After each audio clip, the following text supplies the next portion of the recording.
আসসালামু আলাইকুম রহমতুল্লাহি বরকাত। সম্মানের শেখ, ভালো সালাম আছেন? রহমতুল্লাহ। জি আলহামদুলিল্লাহ। বলেন কোথা থেকে? আমি মুর্শিদাবাদ থেকে বলছি। বলেন প্রশ্ন। আমার প্রশ্নটা হচ্ছে যে বাংলাদেশের একজন শেখ ডক্টর মুজাফফর বিন মহসিন ওনার ফতোয়াতে একটা ফতোয়া দিয়েছিলেন যে যে ব্যক্তি ভোট দেওয়া মানেই মাজার পূজা করার মতোই শিরক। তা মূলত আমাদের বাড়ি তো ইন্ডিয়া।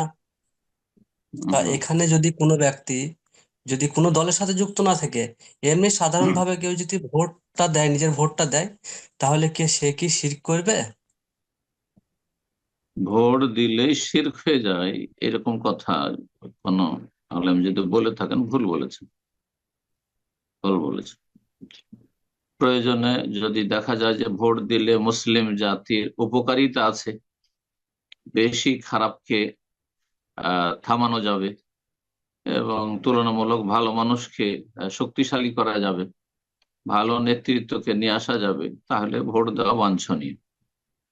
আর গণতান্ত্রিক কোন একটি দল করা এটা জায়েজ নয়, কারণ গণতন্ত্র ইসলামের সাথে সাংঘর্ষিক। জি, মৌলিক বিষয়গুলিতে ইসলামের সাথে সাংঘর্ষিক গণতন্ত্র, যার ফলে গণতান্ত্রিক কোনো পার্টি করা কোনো মুসলিমের জন্য জায়েজ নয়। প্রয়োজনে ভোট দেওয়া জায়েজ, ঢালাও ভাবে ভোট দিলে শিরক হয়ে গেল, এরকম কথাবার্তা এটা আলেমের কথা নয়। আল্লাহ হিদায়াত দান করে সবাইকে। জি, আবেগী কথাবার্তা অনেক সময় আলেমরা বক্তব্য করতে গিয়ে আবেগী কথা হয়তো বলে দেন, কিন্তু সেটা ইলমি কথা নয়।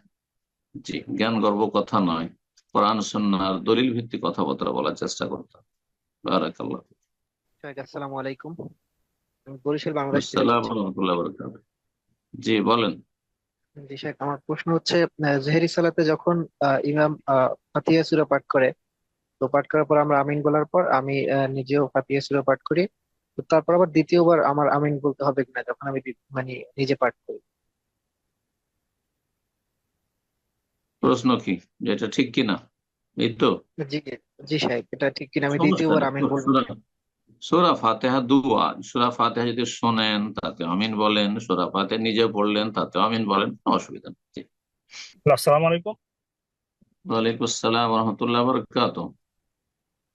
শাহেখ, আমার একটা প্রশ্ন ছিল। আমি জি বাংলাদেশের সিলেট থেকে বলতেছি। বলেন। হসপিটাল বা ডায়াগনস্টিক সেন্টার এগুলাতে একটা পদ আছে, ফ্লেবোটমিস্ট, যেগুলা এই ব্লাড ওয়ার্ক করে, রক্ত নেয় আর কি। তো হুম এক্ষেত্রে হসপিটালে পুরুষ মহিলা সবাই তো যায়, কিন্তু হুম ফ্লেবোটমিস্টের হাতের স্পর্শ ছাড়া রক্ত নেওয়া যায় না। তো এক্ষেত্রে কোনো মুসলিম নারীর জন্য এই পদে কাজ করা কি জায়েজ আছে? মুসলিম নারী কাজটা কি করছে, কি কাজ এই করছে যে সে? হাতে স্পর্শ করে রোগীর ব্লাড নিতে হয়।